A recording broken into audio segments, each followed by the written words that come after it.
हाँ भाई दोस्तों, राधे राधे राधे राधे जवानों, राधे राधे भाई दोस्तों। मस्ती के साथ, आनंद के साथ अपनी सीरीज चल रही थी, बहुत ही जोश के साथ, बहुत ही अट्रैक्टिव प्रश्नों के साथ, जिसमें अपन लेकर के आए थे भाई खास खास बातों के ऊपर अपन चर्चा की थी। रोज एक टॉपिक लेकर के आ रहे हैं और रोज एक टॉपिक के ऊपर अपन क्या कर रहे हैं दोस्तों, विस्तृत से चर्चा करने की कोशिश कर रहे हैं, डिटेल के साथ में चर्चा करने की कोशिश कर रहे हैं, ताकि किसी भी प्रकार से जो है ना दोस्तों आपके प्रश्न जो है ना हमेशा परीक्षा में क्या हो जाए दोस्तों, सही हो जाए। किसी भी प्रकार की ना कोई किंतु परंतु वाली बात ना रहे, किसी प्रकार के आप संकोच जो है ना दोस्तों आपको परीक्षा के अंतर्गत ना हो, इस चीज को लेकर के हम विशेष कार्य कर रहे हैं दोस्तों। आपको पता है कि ये प्रश्न कहीं ना कहीं आपके बहुत मददगार होंगे, कहीं न कहीं आपके बहुत सपोर्ट कर रहे होंगे, कहीं न कहीं आपके लिए दोस्तों आपकी सफलता के अंतर्गत बहुत बड़ा सफर तय करेंगे ये। या समझ लीजिए ना, हाँ 50 नंबर जो आपको तय करने हैं ना, उसमें ये प्रश्न आपको बहुत बड़ी एक सफलता देंगे। आपको प्रश्न समझने में जितनी आसानी होगी, बड़े बड़े छोटे छोटे प्रश्नों को जितना आंसर देने में जितना आसान तरीका आपको मिलेगा, उतना शायद ही मैं मानता हूं कि दूसरे विषय में आप तैयारी कर रहे होंगे, भले समय नहीं कह रहा हूं, बहुत तैयारी कर रहे होंगे, लेकिन ये थोड़ा डिफरेंट सब्जेक्ट है।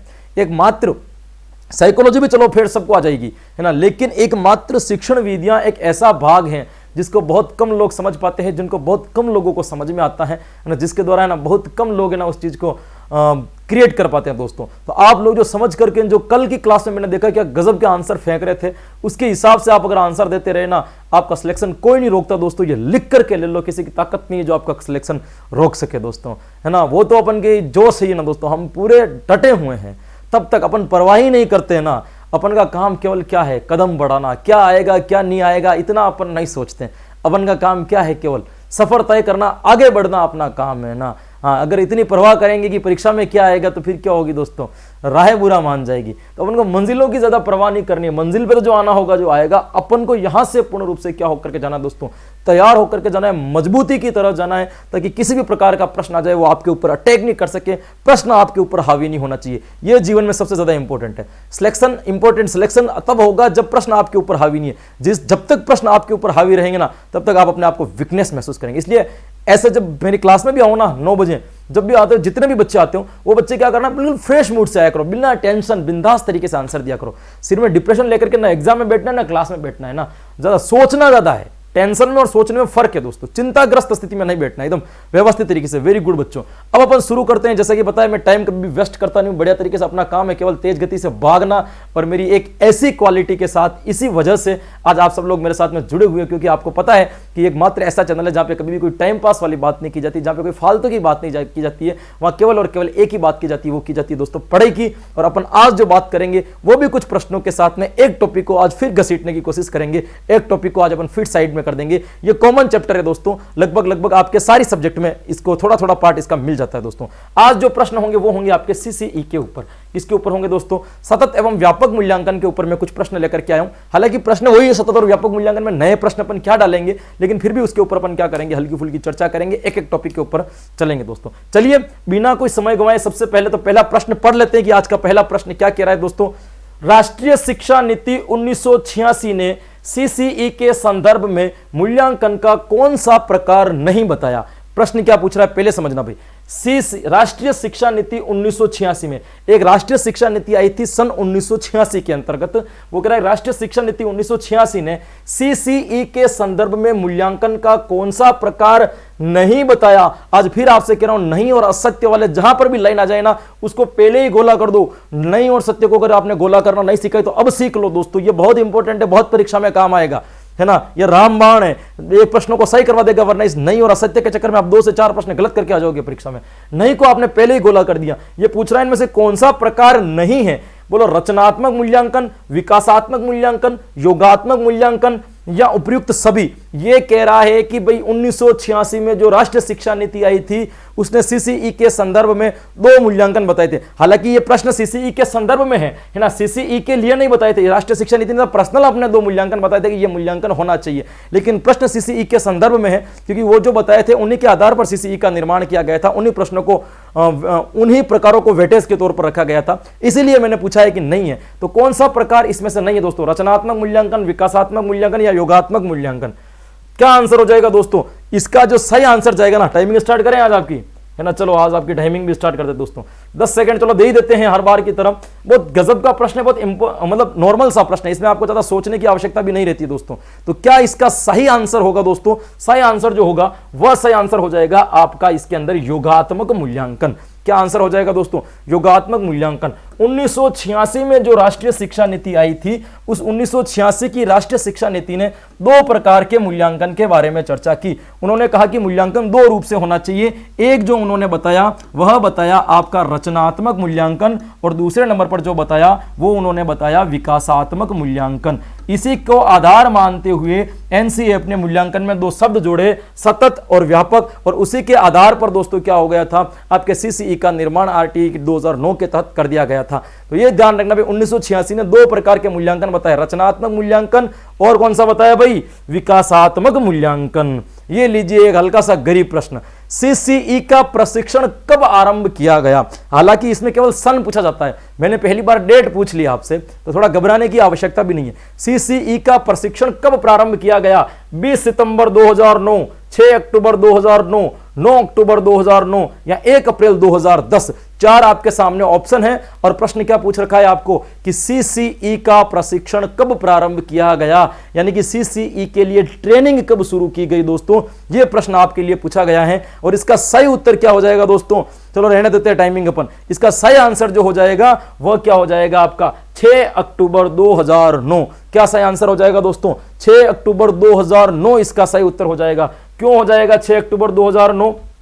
इसको जानने की कोशिश कीजिए। 6 अक्टूबर 2009 के दिन ही, क्योंकि सबसे पहले जब सतत एवं व्यापक मूल्यांकन के बारे में प्रारूप की घोषणा की थी, प्रारूप की घोषणा किसने की थी? तो प्रारूप की घोषणा की थी आपके एक तो भारत एवं मानव संसाधन मंत्रालय। कौन सा था दोस्तों? एक तो था आपके भारत एवं मानव संसाधन मंत्रालय, मानव संसाधन मंत्रालय, एक तो आपके ये था भारत एवं मानव संसाधन मंत्रालय, और एक जो था दोस्तों वो थी आपके केंद्रीय माध्यमिक शिक्षा बोर्ड।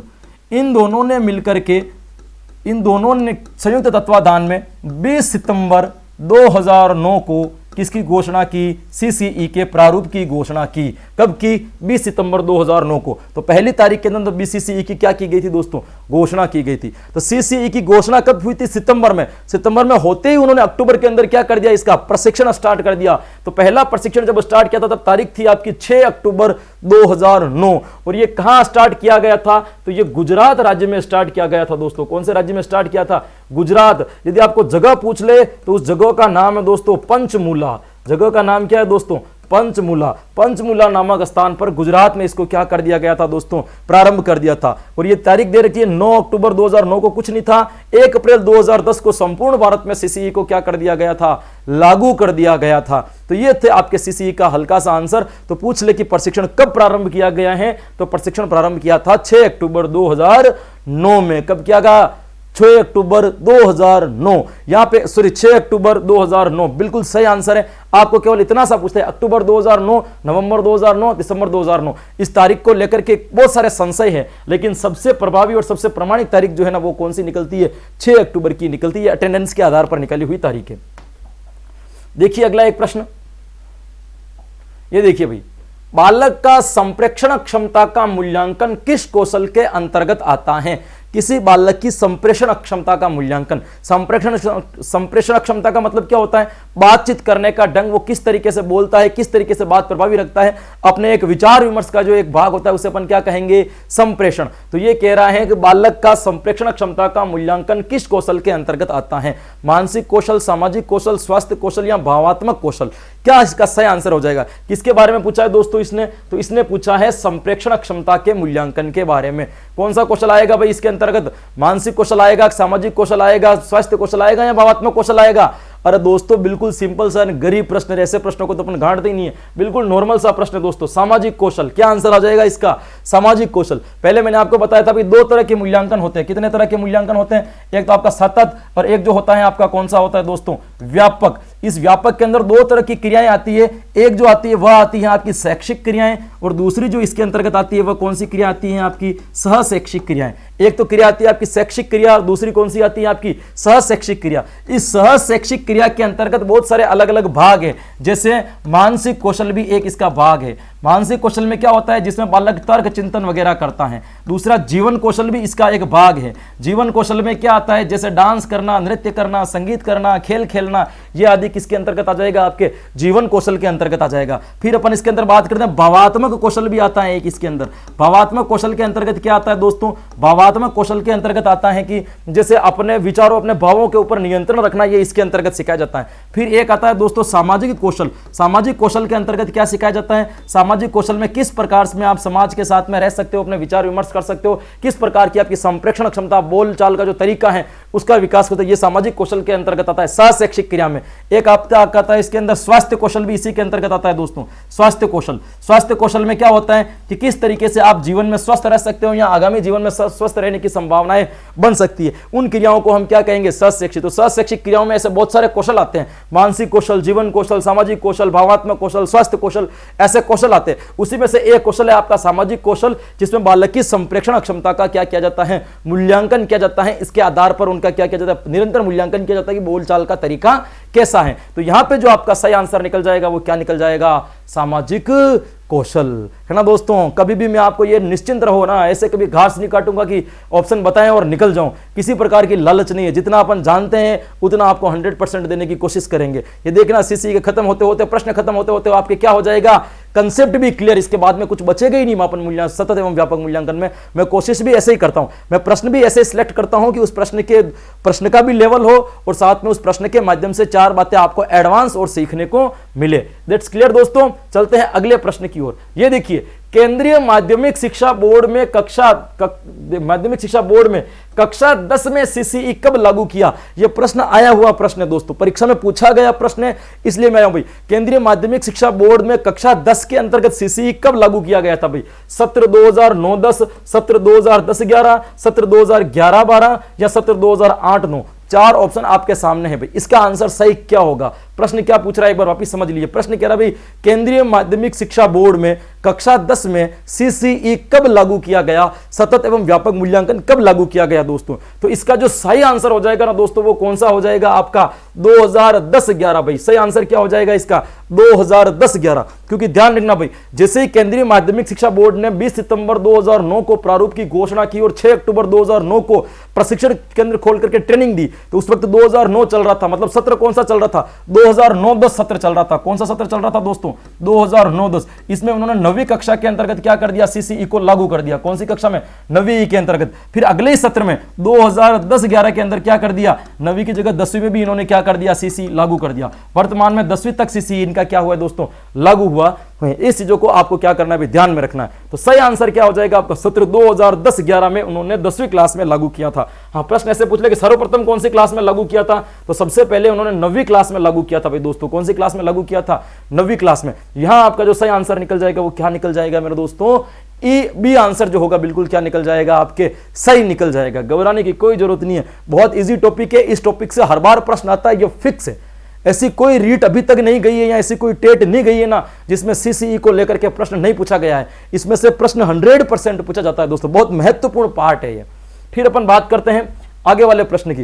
ये लो, ये तो बिल्कुल गरीब प्रश्न आ गया भाई। संपूर्ण राजस्थान में सीसीई कब लागू हुआ। ये क्या पूछ रहा भाई, सीसीई तो लागू हो गया था 2009 में केंद्रीय माध्यमिक शिक्षा बोर्ड में, लेकिन ये किसके लिए पूछ रहा है, राजस्थान बोर्ड के लिए पूछ रहा है। क्योंकि आप तैयारी किसकी कर रहे हो, राजस्थान बोर्ड की तैयारी कर रहे हो ना। परीक्षा दोगे तो ज्वाइनिंग कहाँ मिलेगी, राजस्थान की स्कूलों में मिलने वाली है। तैयारी तो वही कर रहे हो, भले आप हरियाणा से कर रहे हो, उत्तर प्रदेश से कर रहे हो, एमपी से कर रहे हो, राजस्थान से कर रहे हो, कहीं से भी कर रहे हो, नौकरी तो राजस्थान में मिलनी है। तो राजस्थान के बारे में भी जानकारी होनी चाहिए। संपूर्ण राजस्थान में सीसीई कब लागू हुआ, ये 2010 में, 2011-12 में, 2009-10 में, 2015-16 में। सही आंसर जो होगा दोस्तों इसका क्या हो जाएगा, 2015-16 में। संपूर्ण राजस्थान में सीसीई कब लागू किया गया था, 2015-16 में लागू किया गया था दोस्तों। हालांकि संपूर्ण राजस्थान में तो सीसी पूरे भारत में 2010 के अंदर ही सीसी लागू कर दिया गया था, लेकिन राजस्थान में सीसी ही एक ही बार में सब कक्षाओं में लागू न करके, है ना, अलग अलग टुकड़ों में दोस्तों, अलग अलग भागों में करते हुए उनको क्या कर दिया गया था, चरणों में विभाजित करते हुए उसको लागू किया गया था। और 2015-16 में आते आते क्या हो गया दोस्तों,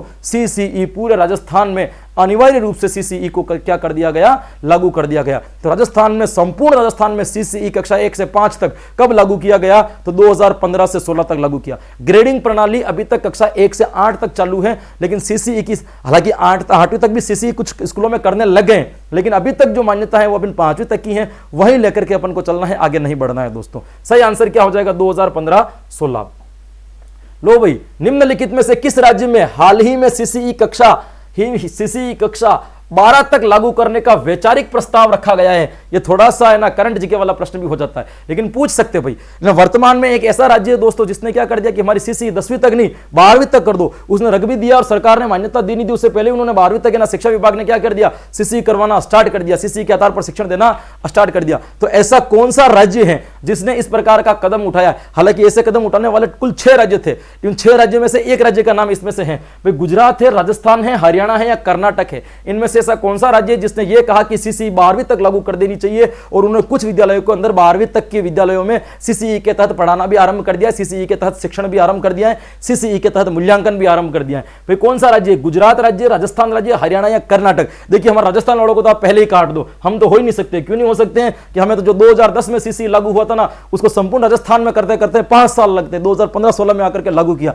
हम तो अभी तक 5वीं से आगे ही नहीं बढ़ पाए ना, ज्यादा जोर करके 8वीं तक भी अभी आए, तो है ना, अपन 12वीं तक जाने में अपन को क्या लगेगा दोस्तों, टाइम लगेगा, है ना। हरियाणा वालों को भी छोड़ दो ना, ये भी हमारे भाई हैं ना, इनमें और हमें कोई ज्यादा फर्क नहीं है, ये भी देसी हम भी देसी, तो इनमें कोई देने नहीं दोस्तों। इन दोनों को तो आप पहले ही काट दो। एक तो गुजरात और कर्नाटक, अब 2 बचा है, इससे आप अनुमान लगा लो शैक्षिक व्यवस्था साउथ में ज्यादा बेटर है, साउथ के लोग एडवांस चलते हैं दोस्तों, गुजरात में इतने नहीं चलते, गुजरात के लोग व्यापारी होते हैं ना, वहां पे सीसीई का ज्यादा महीना नहीं है, गुजरात को काट दो। सही आंसर क्या निकल जाएगा आपके, कर्नाटक निकल जाएगा। अरे ऐसे निकाल दिया करो, है ना, हर प्रश्न का ऑप्शन काट करके आंसर निकाल दिया जाता है। ये कर्नाटक हो जाएगा, बिल्कुल सही हो जाएगा दोस्तों आपका। कर्नाटक सरकार ने यह घोषणा की थी कि हमारे विद्यालय में 12वीं तक की कक्षाओं को क्या करना चाहिए, सीसीई को लागू कर देना चाहिए, अनिवार्य रूप से हम सीसीई के तहत ही बालकों को पढ़ाएंगे। सही आंसर क्या हो जाएगा, डी कर्नाटक। ये लीजिए आपका अगला प्रश्न, निम्नलिखित में से कौन सी संस्था सीसीई के तहत पायलट योजना कार्यक्रम में सम्मिलित नहीं थी? देखिए दोस्तों, राजस्थान में सीसीई को लेकर के एक कार्यक्रम चलाया गया था जिसका नाम था पायलट योजना। क्या नाम था दोस्तों, पायलट योजना। वो पायलट योजना 3 संस्थाओं के संयुक्त तत्वाधान में चलाया गया था। तो इसमें से ऐसी कौन सी संस्थान है जो इस पायलट योजना के अंतर्गत नहीं थी? 4 ऑप्शन है आपके सामने, यूनिसेफ, बोध शिक्षा प्रणाली, माध्यमिक शिक्षा बोर्ड या प्रारंभिक शिक्षा परिषद। इनमें से कौन सी ऐसी प्रणाली है, क्या पूछ रहा है, कौन सी ऐसी संस्था है जो किसके अंतर्गत नहीं थी दोस्तों, पायलट योजना के अंतर्गत नहीं थी? 4 ऑप्शन, यूनिसेफ, बोध शिक्षा प्रणाली, माध्यमिक शिक्षा बोर्ड या प्रारंभिक शिक्षा परिषद। हजारों बार इस प्रश्न को मैं समझा चुका हूं, सीसीई में पढ़ा चुका हूं, यूट्यूब पे भी पढ़ा चुका हूं, है ना। और उसके साथ में मैंने क्या करवा रखा है आपको, रीट वैक्सीन की क्लासों के अंतर्गत भी मैंने ये चर्चा थोड़ी बहुत कर रखी है दोस्तों। तो यहां पे जो सही निकल जाएगा ना, वह निकल जाएगा आपका माध्यमिक शिक्षा बोर्ड, क्योंकि इसने क्या पूछा है भाई, नहीं थी, ये माध्यमिक शिक्षा बोर्ड नहीं थी, है ना। अंदाज से भी दिमाग लगा लेना भाई, 5वीं तक भी अगर सीसीई लागू हुआ तो माध्यमिक शिक्षा बोर्ड क्या करेगी? तब प्राइमरी लेवल का तो संभाग अलग चलता था, अब इनको एक साथ में जोड़ दिया। उस वक्त तो अलग ही चलता था ना, तो अलग चलता था तो अलग काम करेगी। माध्यमिक शिक्षा बोर्ड तक सीसीई लागू ही नहीं तो उसका कोई रोल ही नहीं होगा, इनको पहले हटा दो दोस्तों।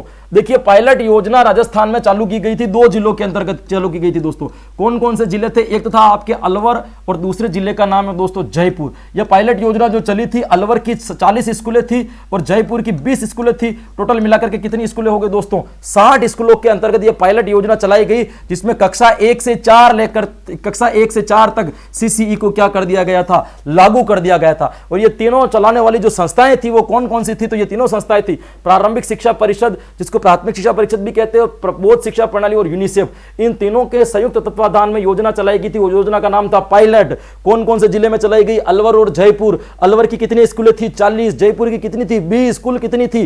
60, है ना। और कितनी कक्षा तक सीसीई चलाया गया? कक्षा 1 से लेकर के 4 तक। प्रश्न अगर आपको ऐसे पूछ ले, राजस्थान में सर्वप्रथम सीसीई कितनी कक्षा तक लागू हुआ था? कक्षा 1 से लेकर के 4 तक लागू हुआ था। फिर अगले सत्र में जाकर उसी सत्र में 5 कर दिया था। पहली बार 4 लागू हुआ था, 2010 के अंदर ही ये कक्षा 4 तक लागू हुआ था, और 2010 में इसको क्या कर दिया, कक्षा 4 से बढ़ा करके कितना कर दिया, कक्षा 5 कर दिया भाई। इसका जो सही आंसर हो जाएगा वो क्या हो जाएगा, आपके सी वाला आंसर बिल्कुल करेक्ट हो जाएगा दोस्तों, है ना। ये लीजिए आपका गरीब प्रश्न। निम्नलिखित में से किस जिले में सीसीई के तहत डॉक्यूमेंट्री फिल्म का फिल्मांकन किया गया दोस्तों? सीसीई को लेकर के राजस्थान के 2 जिलों के अंतर्गत, कितने जिले? 2 जिलों के अंतर्गत फिल्म बनाई गई, फिल्मांकन किया गया दोस्तों। 4 ऑप्शन आपके सामने, इन 4 में से ऐसा कौन सा जिला है जिसके अंदर फिल्मांकन किया गया है दोस्तों? भरतपुर, उदयपुर, अलवर या जोधपुर। 4 ऑप्शन मैंने आपके सामने रख रखे हैं। इन 4 में से ऐसा कौन सा जिला है जिसके अंतर्गत सीसीई के तहत कार्यक्रम चलाया गया था या सीसीई के तहत डॉक्यूमेंट्री फिल्म का निर्माण किया गया है दोस्तों? तो सही उत्तर जो यहां पे होगा ना दोस्तों, मैं दे देता हूं, सही उत्तर जो यहां पे होगा वो कौन सा हो जाएगा आपका? और बिल्कुल अलवर हो जाएगा दोस्तों। कौन सा हो जाएगा? अलवर। तो राजस्थान के 2 जिले कौन कौन से जो अभी अभी अपन ने पढ़े, अलवर और जयपुर, इन दोनों जिलों की स्कूलों के अंतर्गत है ना, किसको लेकर के भाई? तो सीसीई को लेकर के कौन सी फिल्म बनाई गई दोस्तों? तो डॉक्यूमेंट्री फिल्म है ना, वृत्तचित्र फिल्म का वृत्तचित्र बनाया गया, फिल्मांकन किया गया, डॉक्यूमेंट्री फिल्म का फिल्मांकन किया गया राजस्थान में। कौन से जिलों में? अलवर और जयपुर, 2 जिलों के अंदर इसको किया गया दोस्तों। तो ये आप याद रखना दोस्तों। उदयपुर के अंदर तो इसका प्रथम प्रशिक्षण केंद्र की स्थापना की गई दोस्तों, प्रथम प्रशिक्षण केंद्र की स्थापना। तो पूछ ले भाई राजस्थान में प्रथम प्रशिक्षण केंद्र की स्थापना कहां की गई है? तो प्रशिक्षण केंद्र की स्थापना उदयपुर में की गई है, जिसको अपन SIERT के जो सिलेबस जारी करती है वो उसके तहत जो कार्य करती है दोस्तों। उदयपुर में इसकी संस्था है, लेकिन इसका हैंडल जो होता है वो बीकानेर से होता है दोस्तों। तो ध्यान रखना, संस्था इसकी SIERT उदयपुर में बनी हुई है, लेकिन इसका जो हैंडलिंग होता है वो वहीं से होता है। प्रशिक्षण केंद्र यहां पे खोला गया था, इसलिए इस ऑफिस को, हेड ऑफिस को अभी भी यहां रखा हुआ है। तो याद रखना, उदयपुर के अंदर प्रथम प्रशिक्षण केंद्र खोला गया था दोस्तों, है ना। कहां खोला गया था बता दूं क्या? सहेलियों की बाड़ी के पास में खोला गया था दोस्तों, है ना। याद रखना भाई, हाँ उदयपुर में एक जगह है सहेलियों की बाड़ी, है ना, जिसमें सहेलियां बैठ करके क्या करती है? आपस में बातचीत करती है। उस जगह पे उसके आसपास के क्षेत्र में खोला गया था। ये आपको हल्का सा क्या होना चाहिए दोस्तों? पता होना चाहिए। ये लीजिए भाई, एक सत्र में होने वाले कुल योगात्मक मूल्यांकन का प्रतिशत भार कितना होता है? एक सत्र में मिला करके 2 तरह के मूल्यांकन होते हैं, एक रचनात्मक मूल्यांकन होते हैं, एक योगात्मक मूल्यांकन होते हैं दोस्तों। तो ये पूछ रहा है भाई, एक सत्र में होने वाले कुल योगात्मक मूल्यांकन, एक सत्र में कितने योगात्मक मूल्यांकन होते हैं? उत्तर के बाद में बताऊंगा। एक सत्र में जितने भी योगात्मक मूल्यांकन होते हैं उनका कितना प्रतिशत भार है? तो ये पूछ रहा है भाई 20% का होता है योगात्मक मूल्यांकन, 30% का, 40% का या 60% का? दोस्तों यहां पर ध्यान रखना, सबसे पहले यहां देखना, यहां सत्र दे रखा है या अवधि दे रखा है। सत्र दे रखा होगा उत्तर अलग निकलेगा, अवधि दे रखा होगा उत्तर अलग निकलेगा, क्योंकि 6-6 महीनों की 2 अवधियां होती है दोस्तों। दोनों अवधियां 50-50% की होती है। उसमें से योगात्मक मूल्यांकन 30% का होता है। कितना होता है? 30% का होता है। तो 30% का एक योगात्मक मूल्यांकन हो गया, तो एक सत्र के अंदर कुल कितने हो जाएंगे? 2 योगात्मक। पहले अवधि के अंदर भी एक योगात्मक मूल्यांकन होता है, दूसरी अवधि के अंदर भी एक योगात्मक मूल्यांकन होता है, जिसे आप ऐसे कहते हो। तो टोटल एक सत्र में 2 ऐसे होते हैं। उनका अंक भार कितना हो जाएगा दोस्तों? 60% हो जाएगा दोस्तों। अपन सीबीएसई की बात करें, राजस्थान बोर्ड को लेकर के तो पूछेगा भी नहीं, वो हर साल बदलता रहता है ना। 2016-17 में कुछ था, 18-19 में कुछ था, है ना, 20-21 में तो कोरोना की वजह से कुछ और ही हो गया, पता ही नहीं चला। लेकिन फिर भी पूछ लेना, तो 2018 में जो चल रहा था वही सस्ता अगर मान ली जाए, 2018 में जो नियम था, तब तो 2003 ऐसे और 6 FA ये लेकर के मामला चल रहा था दोस्तों। तो 60% जो होगा वो क्या हो जाएगा आपका? बिल्कुल सही आंसर, क्योंकि 30% का एक और दूसरा 30% का एक, दोनों मिलाकर के कितने हो गए आपके? 60% हो जाएंगे। एक अवधि में एक योगात्मक मूल्यांकन, पूरे सत्र में 2 योगात्मक मूल्यांकन। द्वितीय अवधि के द्वितीय मूल्यांकन का प्रतिशत भार होता है। देखिए यहां पे शब्द क्या है? अवधि। एक वर्ष में 2 अवधियां होती हैं, एक प्रथम अवधि होती है, एक द्वितीय अवधि होती है। तो ये पूछ रहा है भाई द्वितीय अवधि का जो दूसरा वाला मूल्यांकन होगा उसका प्रतिशत भार कितना होगा? 10%, 20%, 30% या 40%? ध्यान रखना दोस्तों। अब इनको समझोगे कैसे कैसे समझोगे? तो देखो इधर 2 अवधियां हैं, ये मैं आपको एक से पहली अवधि, ये दूसरी अवधि। पहली अवधि का पहला मूल्यांकन भी FA होता है, दूसरा मूल्यांकन भी FA होता है, तीसरा मूल्यांकन ऐसे होता है। दूसरी अवधि का जो पहला मूल्यांकन होता है वह भी FA होता है, दूसरा वाला भी FA होता है, और तीसरा वाला कौन सा हो जाएगा? ऐसे। इस FA को रचनात्मक कहते हैं, ऐसे को योगात्मक। इसको कहेंगे FA1, इसको कहेंगे FA2, इसको कहेंगे SA1, इसको कहेंगे FA3। 3 क्यों कहेंगे? कि दूसरा FA यहां पे आ गया है। इसको कहेंगे अपन FA4, और यहां पे SA1 है, यहां पे क्या हो जाएगा आपका? SA2। ये होता है आपके दोनों सत्र का बराबर मूल्यांकन। दोस्तों मैंने सत्र बांट दिया। ये जो चलता है वो चलता है आपके मार्च से लेकर के अक्टूबर तक दोस्तों, और ये जो चलता है वो कैसे चलता है आपका? अक्टूबर से लेकर के मार्च तक। ये आपके सत्र को मैंने बांट दिए। अब ये जो होता है वो 10% का होता है, ये भी 10% का होता है, ये 30% का होता है, ये वापिस 10% का होगा, ये भी 10% का होगा, ये जो होगा वो कितने प्रतिशत का होगा? आपके 10% का होगा। अब ये पूछ रहा है द्वितीय अवधि का द्वितीय मूल्यांकन,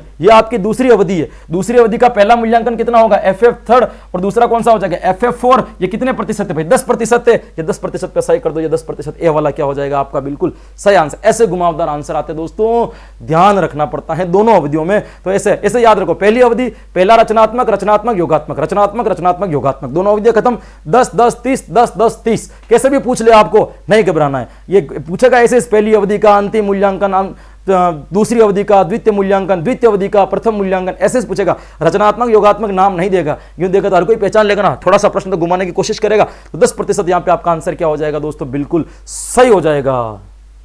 ये लीजिए अगले वाला प्रश्न, सीसीई के तहत प्रथम मूल्यांकन होता है। यह प्रश्न अब राजस्थान के संदर्भ में पूछ लिया कि सीसीई के तहत मूल्यांकन जो लिया जाते हैं उनमें से पहला मूल्यांकन कौन सा होता है दोस्तों, रचनात्मक होता है या योगात्मक होता है या आधार रेखा मूल्यांकन होता है। यह प्रश्न जो आया है ना अब राजस्थान के संदर्भ में आया। भाई किसके संदर्भ में आया यह प्रश्न, आपके राजस्थान के संदर्भ में आया या किसी के भी संदर्भ में कह सकते हो। हालांकि सबसे पहला काम भी यही होता है सीसी में कि जुलाई के महीने के अंदर आपको क्या करना पड़ता है, आधार रेखा का मूल्यांकन करना पड़ता है। क्या करना पड़ता है मेरे भाई, आधार रेखा का मूल्यांकन करना पड़ता है। कौन से महीने में करना पड़ता है, यह शुरुआत के है ना, शुरुआत का जो महीना होता है ना उसी में क्या करना पड़ता है, आपको आधार रेखा का मूल्यांकन करना पड़ता है। इसमें क्या जाना चाहता है, आधार रेखा में बालक का आधार क्या है, लेवल क्या है, उस लेवल के आधार पर ही आगे वाले मूल्यांकन तय होंगे। कितना बालक जानता है, बालक का इंटरेस्ट क्या है, बालक की रुचि क्या है ना, बालक का मानसिक स्तर क्या है, बालक का पूर्व ज्ञान क्या है, बालक का अधिगम स्तर क्या है, बालक की वास्तविक परिस्थिति क्या है, इन सारी बातों का ज्ञान क्या होता है इस आधार रेखा मूल्यांकन के अंतर्गत तय किया जाता है। इतनी स्पीड से ही बोल लेते हैं, ये सब हमारे मुंह पे जमे हुए शब्द है ना।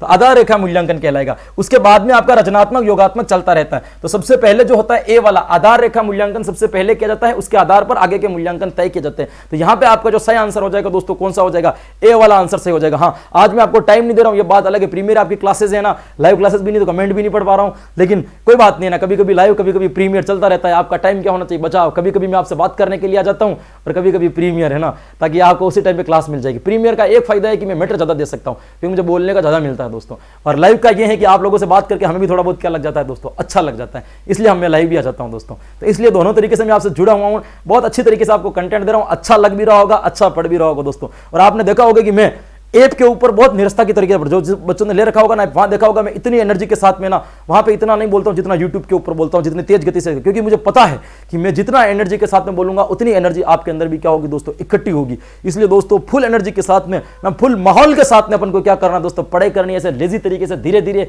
तरीके से दूसरे आराम से मरे मरे पढ़ाते ना, वैसे अपन को नहीं पढ़ना। पढ़ना भी ऐसे, पढ़ाना भी ऐसे, ऐसा लगना है चाहिए कि हाँ हम युद्ध वास्तविकता में कर रहे हैं, हम तत्पर है लड़ने की, हमारे अंदर लालसा है, हमें चाहिए, रीट की मंजिल हमें दिख रही है। इसलिए आंसर क्या सही हो जाएगा आपका, ए सही हो जाएगा। और ये लीजिए बहुत गरीब प्रश्न है भाई, एक बालक एक परीक्षण में 57 अंक प्राप्त करता है। एक बालक ने कोई परीक्षा दी और परीक्षा में उसने क्या कर दिया, 57 अंक प्राप्त किए। तो ग्रेडिंग प्रणाली के अनुसार उसका ग्रेड क्या होगा दोस्तों, ग्रेडिंग प्रणाली आपको पता है A plus A, B plus B, C plus C, D, और उसके बाद में ई प्लस ई, ये तीन ये प्रकार की आपकी क्या कहलाती है, ग्रेडिंग प्रणाली कहलाती है। तो ये कह रहा है कि मान लीजिए कि एक बच्चा के 100 में से 57 नंबर आए, तो 57 नंबर अंक आने वाले बच्चे को किस ग्रेड में रखा जाएगा भाई, ए ग्रेड में, इसके बी प्लस में रखा जाएगा, सी में रखा जाएगा, बी में रखा जाएगा, सी प्लस में रखा जाएगा। बड़ी उन्ना आपने गिनते रह जाओ, अंगुलियों पे ना साल निकल जाएंगे, समझ में नहीं आएगा। इधर देखिए दोस्तों, इधर देखिए, इधर जादू जो है ना वो इधर है, आपको ये पता ही नहीं चलेगा कि कौन से नंबर का आ गया है कौन से नंबर का नहीं आया है। जादू इधर है, अभी बताता हूं मैं आपको। अरे कुछ नहीं करना है मेरे दोस्तों, यहां पे ऐसे उल्टी गिनती लिखना। देखो 100 लिखा मैंने, 100 के बाद 90 लिखा, 90 के बाद 80 लिखा, 80 के बाद 70 लिखा, 70 के बाद 60 लिखा, 60 के बाद 50 लिखा, 50 के बाद मैंने क्या लिखा 40, 40 लिख करके क्या करना है आपको, रुक जाना है। अब इधर देखना है भाई, 100 की गिनती कहां से स्टार्ट होती है, 91 से।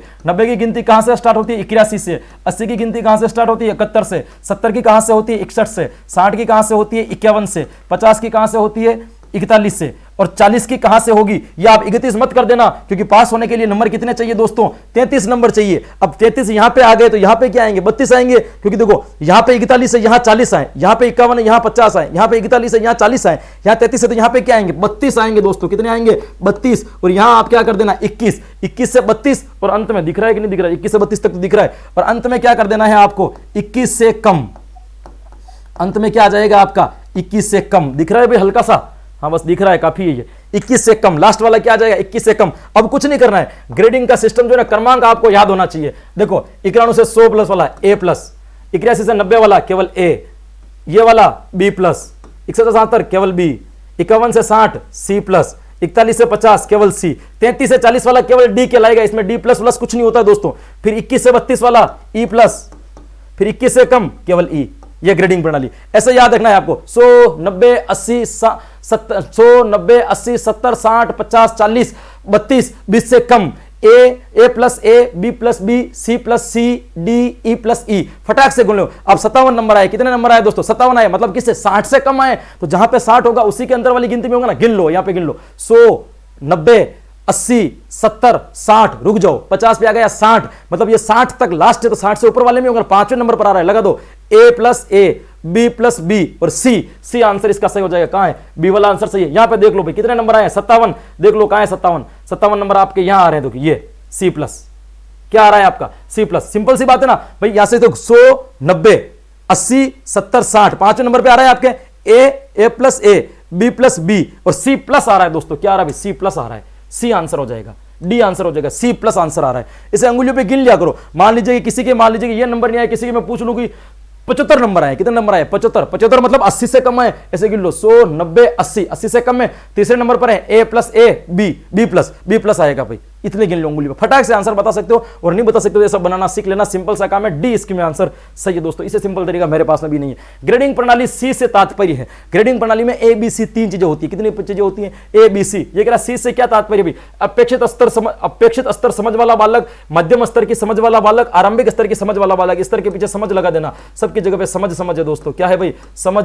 हाँ, सब काम समझ से हो रहा है, बिना समझ के कुछ भी नहीं हो चलता है। तो ये कह रहा है कि ए बी सी 3 चीजें होती है, तो ये पूरा सी से क्या तात्पर्य? अपेक्षित स्तर समझ वाला बालक, मध्यम स्तर की समझ वाला बालक, या आरंभिक स्तर की समझ वाला बालक, या डी स्वतंत्र बालक। क्या इसका सही आंसर हो जाएगा दोस्तों? तो इसका जो सही उत्तर हो जाएगा मेरे दोस्तों, क्या हो जाएगा आपका? सी वाला कहलाएगा आपका आरंभिक स्तर का बालक। क्या कहलाएगा दोस्तों? आरंभिक स्तर का बालक। 3 प्रकार के बालक होते हैं, ए बी सी। ए वाला जो होता है वो होता है आपके अपेक्षित समझ स्तर का बालक। कौन सा हो जाएगा? तो राइटिंग में मत जाना, मैं राइटिंग क्योंकि मैं भागना पड़ता है मुझे यहां पे। अपेक्षित समझ स्तर का बालक। जो बी वाला जो हो जाएगा, ये कौन सा हो जाएगा? मध्यम समझ स्तर का बालक। और सी वाला कौन सा हो जाएगा? आपके आरंभिक स्तर की समझ वाला बालक। आरंभिक स्तर समझ वाला बालक। अपेक्षित समझ वाला बालक मतलब ये एक प्रकार का स्वतंत्र बालक है, इसको अध्यापक की इतनी आवश्यकता नहीं पड़ती, एक बार समझा लो अपने आप समझ जाता है। बी स्तर वाला बालक, इसको कभी कभी जरूरत पड़ती है, एक बार समझा दो समझ में नहीं आता है ना, ये अध्यापक को कभी भी पूछ सकता है ना, जरूरत पड़ती रहती है। और ये मध्यम स्तर वाला आरंभिक स्तर, उसको तो हर पल जरूरत पड़ती है, विशेष अध्यापक की जरूरत पड़ती है ना, बार बार इसको पूछना पड़ता है। मतलब ये अध्यापक के बगैर बहुत कम काम कर पाता है, ये अध्यापक के बगैर कभी कभी काम कर लेता है, लेकिन कभी कभी पूछना भी पड़ता है, इसको आवश्यकता भी नहीं पड़ती, ये अपने हिसाब से पूछ लेता है। ये ए बी सी 3 का क्या कहलाएगा? इसका क्रम कहलाएगा, क्रम के अनुसार सही आंसर सी। ये लीजिए, आज मूल्यांकन के अंतर्गत सतत एवं व्यापक शब्द किसके द्वारा जोड़े गए? राष्ट्रीय शिक्षा नीति 1986, एनसीएफ 2005, आरटी 2009 या एनसीईआरटी। देखो ये तो मैंने आपको प्रारंभ होने से पहले जब आज की क्लास स्टार्ट हुई थी ना, तभी मैंने इसका आंसर आपको बता दिया था कि सतत एवं व्यापक शब्द किसके द्वारा जोड़े गए। तो मूल्यांकन में 2 शब्दों को सतत एवं व्यापक रूप से एनसीएफ 2005 के द्वारा जोड़ा गया था। किसके द्वारा जोड़ा गया था? एनसीएफ 2005 के द्वारा मूल्यांकन के अंतर्गत 2 शब्द जोड़े गए। दोनों शब्द कौन से थे? एक का नाम था सतत और दूसरे का नाम क्या था दोस्तों? व्यापक। और ये लीजिए, आपकी आज की क्लास का अंतिम प्रश्न क्या कहता है आपको? प्रत्येक योगात्मक मूल्यांकन से पहले कुल कितने रचनात्मक मूल्यांकन होते हैं? ये कह रहा है कि एक ऐसे से पहले टोटल कितने एफए होते हैं? मैंने बताया था ना, रचनात्मक योगात्मक, रचनात्मक योगात्मक, यानी कि एक योगात्मक मूल्यांकन से पहले 2 रचनात्मक मूल्यांकन का होना क्या है दोस्तों? जरूरी। बिल्कुल से सही आंसर क्या हो जाएगा आपका? सिंपल सा आंसर 2 वाला आंसर सही हो जाएगा, क्योंकि होता है ना भाई, एफए फिर एसए, एफए फिर एसए, एफए1 एफए2 एसए1, एफए3 एफए4 एसए2। ये क्या है? 2 एफए के बाद एक एसए हो रहा है, 2 रचनात्मक मूल्यांकन के बाद एक योगात्मक मूल्यांकन होता है। यही पूछ रहा है, प्रत्येक योगात्मक मूल्यांकन से पहले कुल कितने रचनात्मक मूल्यांकन होते हैं? तो कुल योगात्मक मूल्यांकन से पहले जो रचनात्मक मूल्यांकन होते हैं वो कितने होते हैं मेरे दोस्तों? 2 रचनात्मक मूल्यांकन होते हैं। भाग मत जाना है ना, ठहरना। कितने मूल्यांकन होते हैं मेरे दोस्तों? 2। ऐसे पढ़ा जाता है आपके शिक्षण की रीड शिक्षण वीडियो को, प्रश्न चाहे कम हो, कंटेंट भरपूर दे देते हैं। अब बताओ कि सीसीई का हाल कैसा है ना? गोड़ दिया कि नहीं गोड़ दिया? 15 प्रश्नों के अंदर सीसीई को पूरा, है ना, एक बार तो निचोड़ निकाल दिया प्रश्नों के माध्यम से। पूरा सीसीई आपको एक बार, है ना, आपकी आंखों के सामने रिवीजन की तरह आ गया कि हाँ, इसके अंदर सब कुछ था और सब कुछ नहीं था। ये होता है दोस्तों एक पढ़ाने का एक अलग सा लहजा, जिसके अंदर मैं आपके कंसेप्ट क्लियर कराने में लगा हुआ हूं दोस्तों। जम के साथ, मर्जी के साथ बने हुए और थोड़े अधिक संख्या में आओ, मुझे पढ़ाने का थोड़ा सा जोश आ जाए, मुझे अच्छा लग रहा है। लेकिन आपके कंसेप्ट बहुत सारे क्लियर हो रहे होंगे, लेकिन फिर भी आपको लगता है कि नहीं, मुझे इन कंसेप्ट की विस्तृत थ्योरी पढ़ने की आवश्यकता है, तो आप प्ले स्टोर पर जाकर के मेरा ऐप कन्हैया एजू सेंटर के नाम से है, उस ऐप को क्या कर सकते हो आप, इंस्टॉल कर सकते हो। इंस्टॉल में जाने के बाद एक स्टोर आएगा, स्टोर पर क्लिक करना, उस पर आपके कोर्स खुलेंगे। आप रीड लेवल फर्स्ट के हैं, साइंस मैथ्स के या सामाजिक विज्ञान के हैं, जिसके भी है आपका कोर्स खुलेगा, उस कोर्स के ऊपर क्लिक करना है और आपको पे करना है मात्र 199 रुपीज। कितने पे करने भाई? 199 रुपए पे करने हैं, जिसके ऊपर आपको क्या मिल जाएगा, आपकी शिक्षण वीडियो का सारा कंटेंट मिल जाएगा। ऐप के ऊपर अभी लगभग मैं 35 क्लासेस के आसपास पढ़ा चुका हूं दोस्तों। कितनी क्लासेस? 35 क्लासेस के आसपास पढ़ा चुका हूं। 35 क्लासेस केवल हिंदी शिक्षण वीडियो की है।